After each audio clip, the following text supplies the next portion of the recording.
information. This week and for next week as well, we're going to continue with our journey through the book of Jonah. So if you've got a Bible with you, it'd be great if you open it up to the book of Jonah. You can get it in your paper Bibles. It'll be kind of go to the middle and then turn a little bit right towards the back and you'll find it. And online, Jonah starts with a J. For those of you, I think I used that joke last week, but don't worry because the older you get, the jokes just get repeated. One of my favourite pastimes in life is to go scuba diving.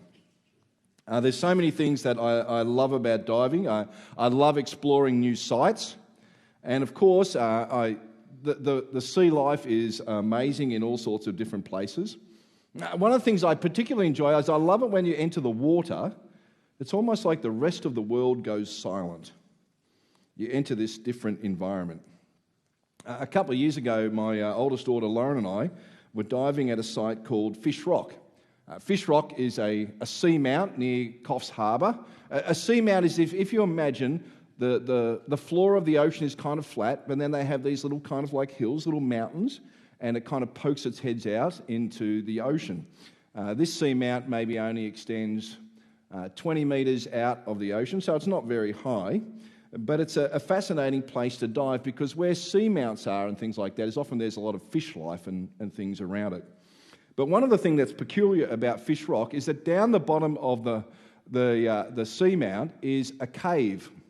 It's a cave which extends from one end of the seamount to the other. About probably 50 metres long in it.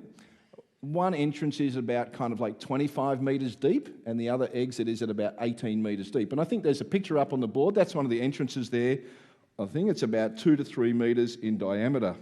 It makes the dive technically challenging. However, that's not the reason that we were diving there. You see, Fish Rock is a breeding ground for grey nurse sharks.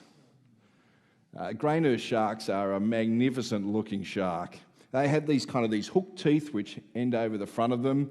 Most of the sharks there are kind of like about 2 to 2.5 metres in length.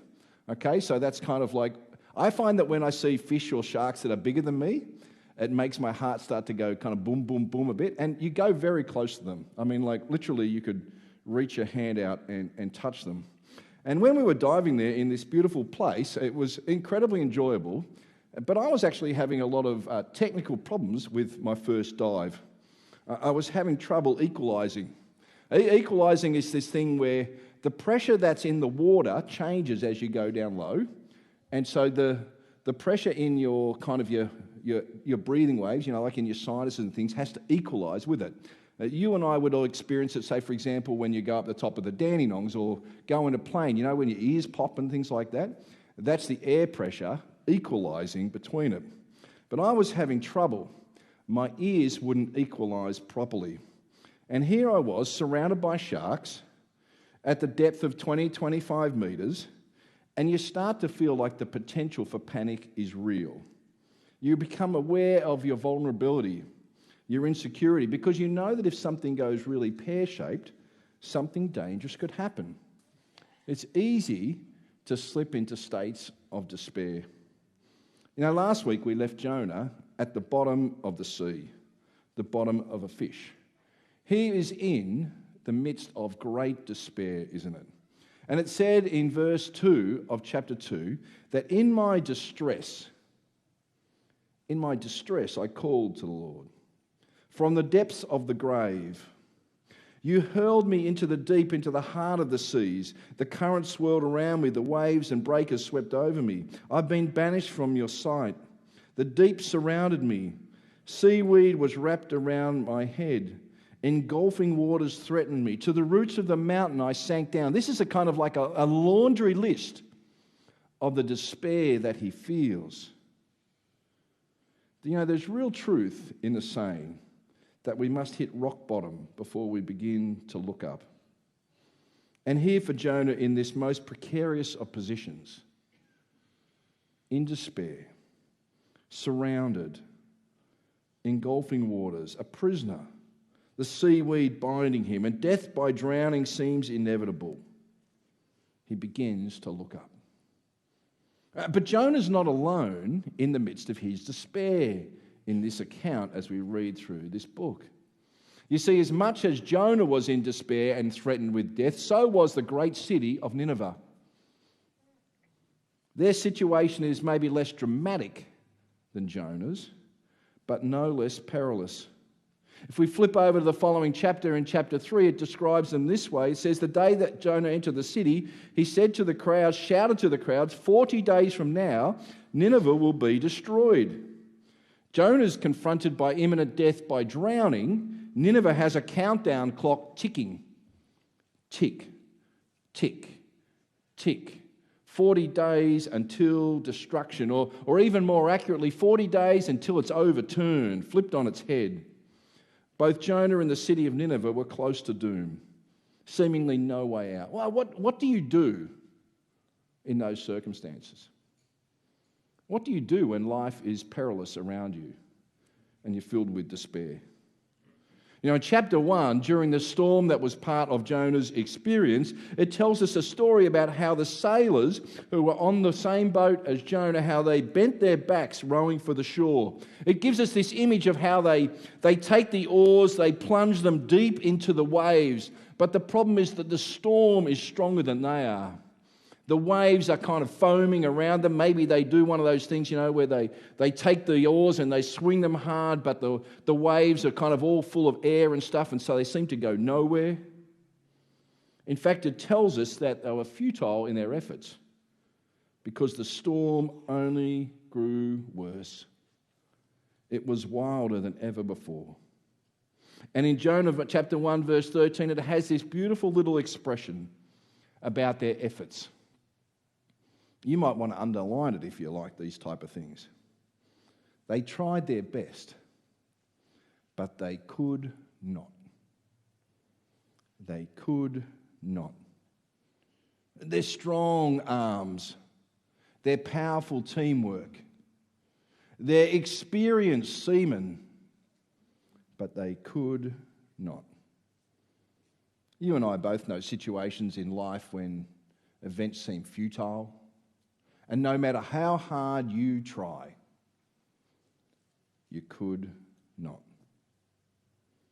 And Nineveh's in the same place. Doesn't state it directly, but we know it is. And I'll tell you why. Because all of the effort of the great city of Nineveh, all the expertise, all the strength, all the intelligence, all the emotional energy that they might expend are powerless against the wrath of God. When it's a battle between humanity and God, I know which side I'm backing. They could not. You might feel like that even today. I could not. Whatever the situation of life that you find yourself in, your best efforts seem to be futile. For some of us, it might be something like our efforts to give ourselves a sense of forgiveness from the guilt that we feel. I could not. Or maybe when you're in your bathroom and you look in the mirror and you don't see the lines or your eyes or your face. What you see when you look in that mirror is shame. I could not deal with that. For some of us, it feels like we're enslaved. We're enslaved with whatever part of life it might be. It might be enslaved with a jealousy. We might be enslaved with some form of addiction. We might be enslaved with greed. And no matter how hard we try, we could not find freedom.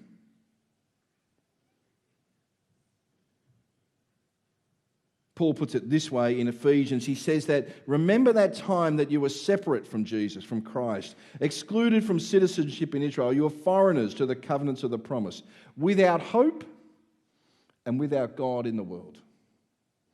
It's a position of despair. It's a position of hopelessness, of futility. And no matter how hard that you try, and maybe as we hit here to this morning or today, that is your experience in your life. Or maybe it's a part of the experience for someone that you know and love. And you see that in their life. You know, it's only when Jonah hits the absolute bottom that he looks up. Good things start to happen then. He comes to realise that what looks so bad, hitting the bottom, is actually the best thing that ever happened to him. Because it brings him to a God who's doing great things. You brought my life up from the pit, O Lord my God, when my life was ebbing away. You remembered me. My prayer rose to you. He had spent his life going down. He went down to Joppa, down into the ship to sleep. He went down into the sea, down into the fish. He hits the bottom and he begins to look up. His prayer rises up. When hope seemingly was lost, he understands he can't save himself. But God begins to lift him up. Philip Yancey uses this beautiful expression. He says that grace, like water, flows to the lowest part. And maybe if that's where you find yourself today, at the lowest part, the great news is this, is that God's grace flows to you. If you feel ensnared, if you feel guilt, if you feel shame, God's grace flows to you. You know, we often think that in times of despair that we're the ones that need to reach out to God. That's kind of like a kind of a Western idea thing. I control my future. I control my life. So I must reach out to God. But the truth is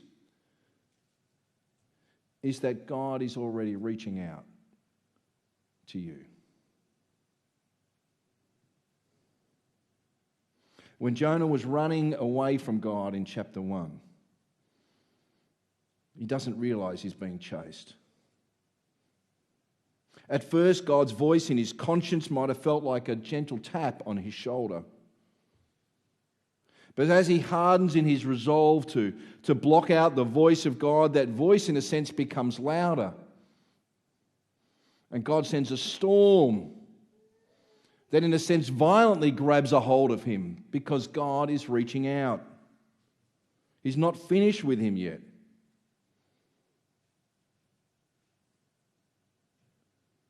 God reaches out before he even acknowledges him.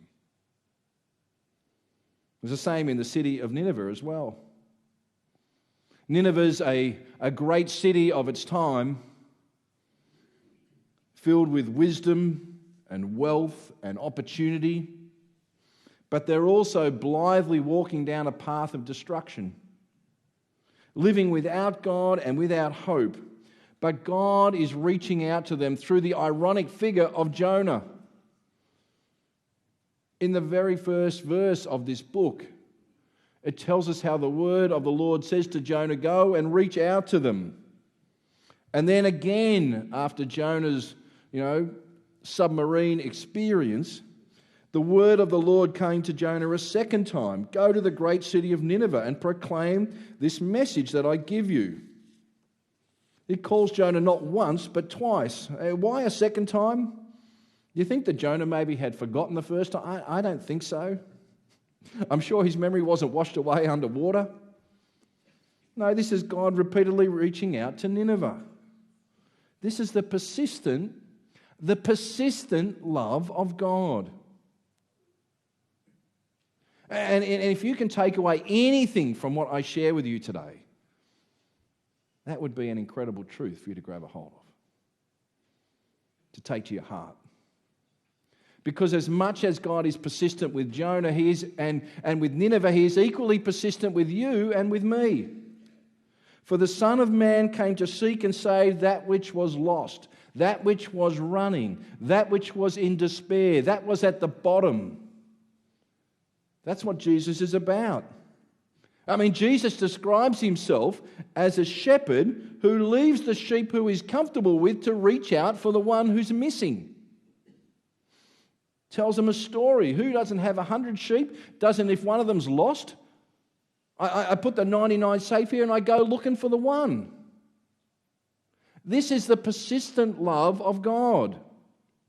And it's always the love of God reaching out to people. Always.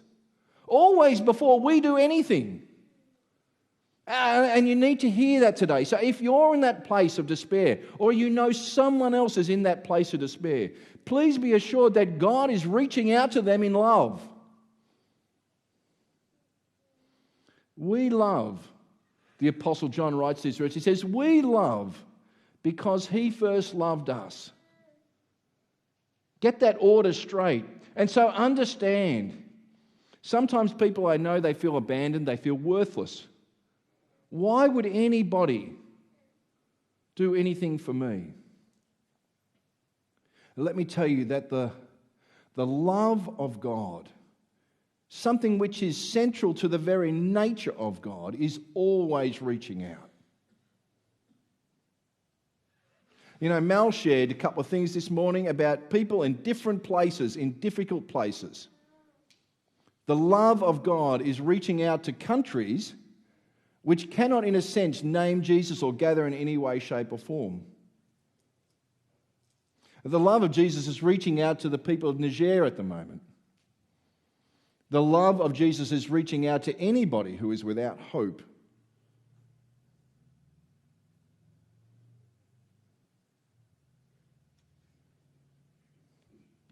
Maybe you feel like you're worthless.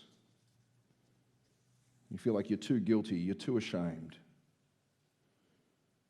Maybe you look at a friend or a colleague in your workplace,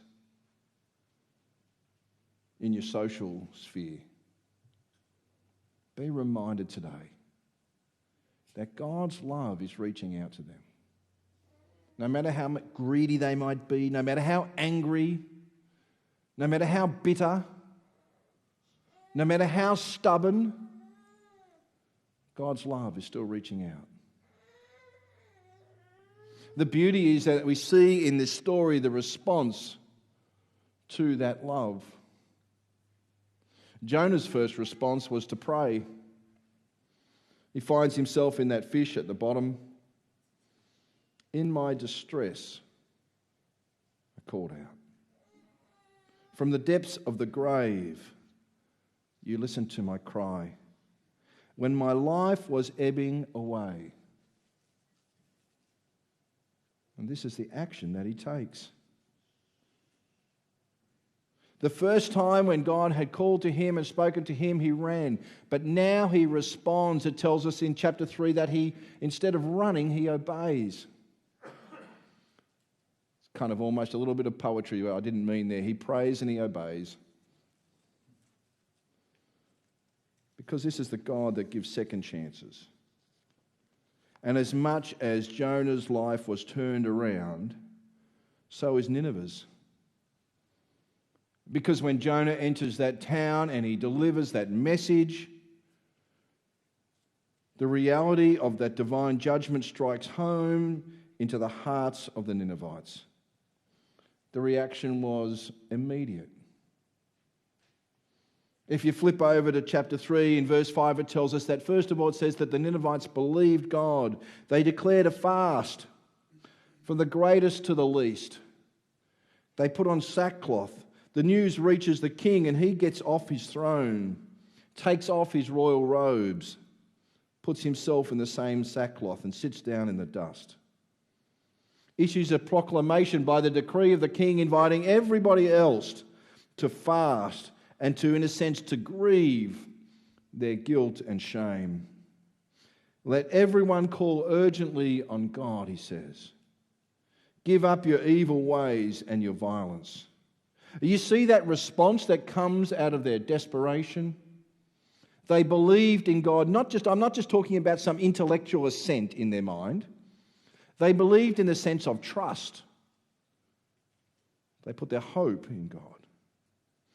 They declare a fast, put on sackcloth. It was a common means in the ancient world of expressing their grief and their humility, their penitence. The sackcloth was a kind of this thick, coarse cloth, from goat's hair. It wasn't cashmere or silk. It's harsh. It's itchy. It's extremely uncomfortable. To wear it symbolized that you were rejecting earth's comforts and pleasures.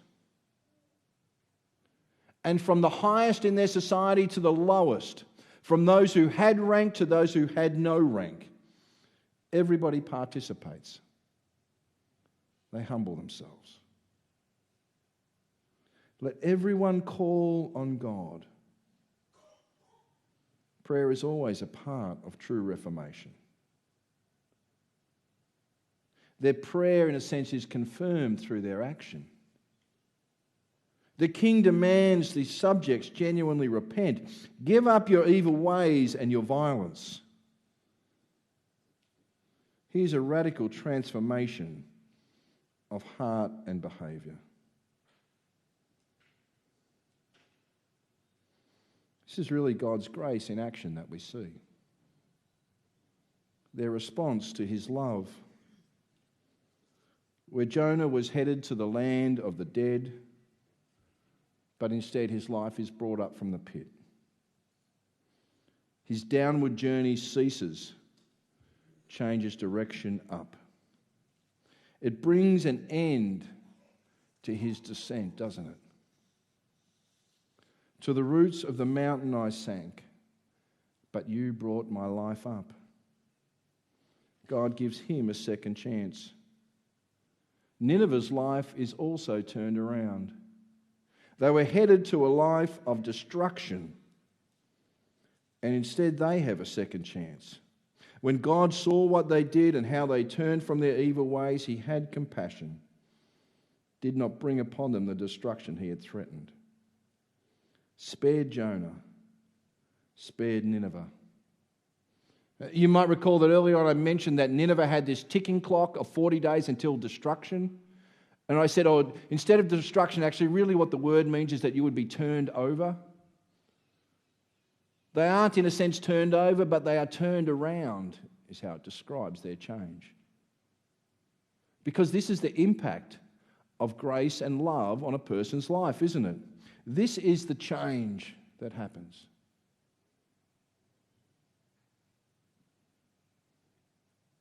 Anne Lamott is an author, and she writes these beautiful words.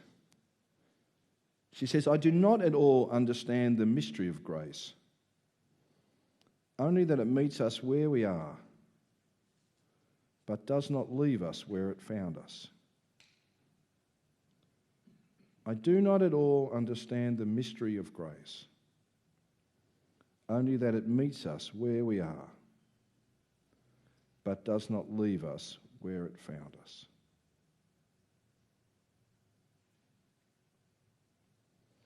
The mystery of grace didn't leave Jonah at the bottom. The mystery of grace didn't leave Nineveh in destruction. The mystery of grace won't leave you where you stand.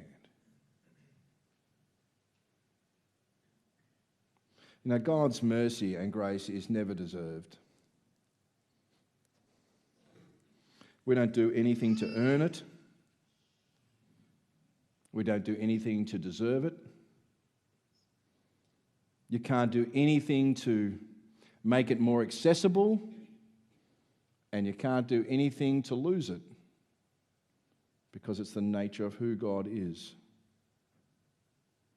In the lives of Jonah, in the lives of that nation, we see them experience that grace. And so I just want to say very simply today, do you need to experience that same grace? Do you need to be reminded of it? Do you need to become, in a sense, an agent of that grace? So maybe for yourself at the moment, you know that same sense of grace and mercy on your own life, but there are people that you rub shoulders with who are in desperate need of that same grace and mercy.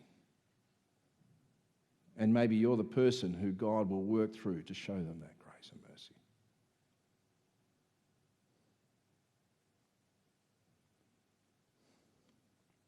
Now, there's one word that is just strewn throughout this book of Jonah.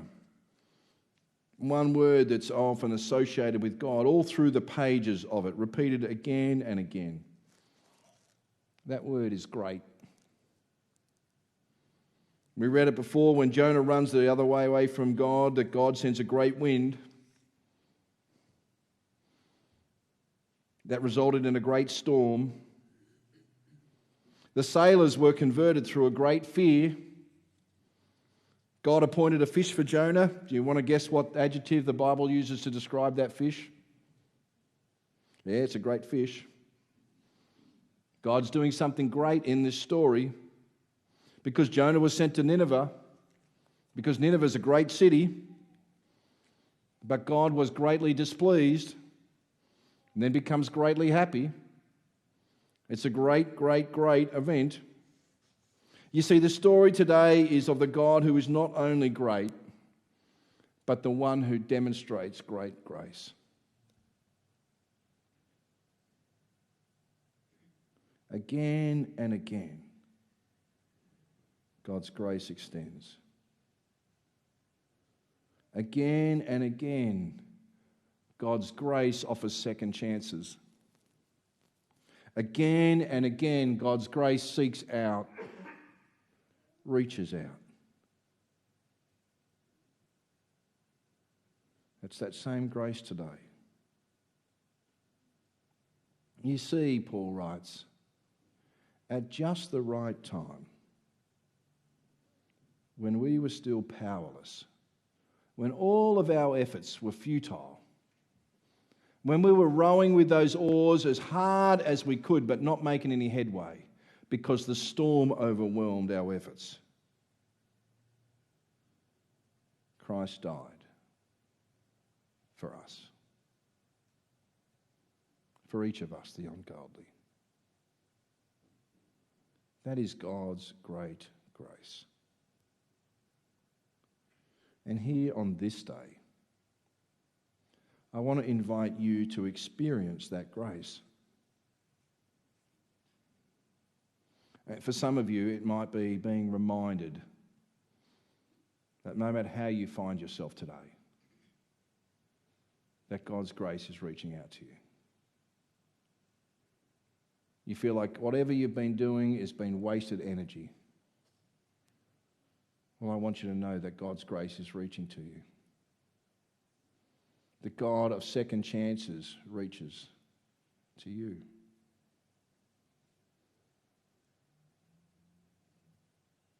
It's that same grace that reaches to those that we know who need to experience it desperately, whose lives are ensnared, filled with guilt and shame.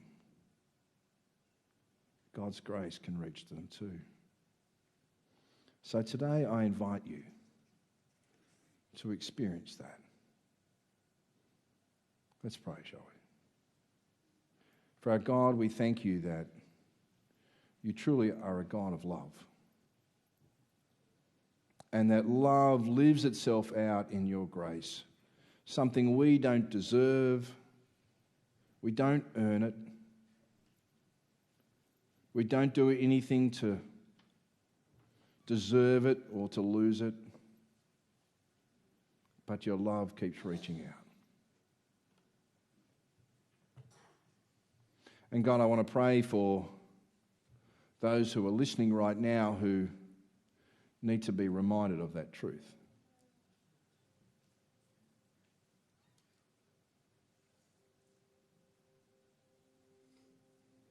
May you share some of your grace with them today. May they know it, believe it, live it, experience your grace. May it set them free from their guilt, remove their shame, break the chains.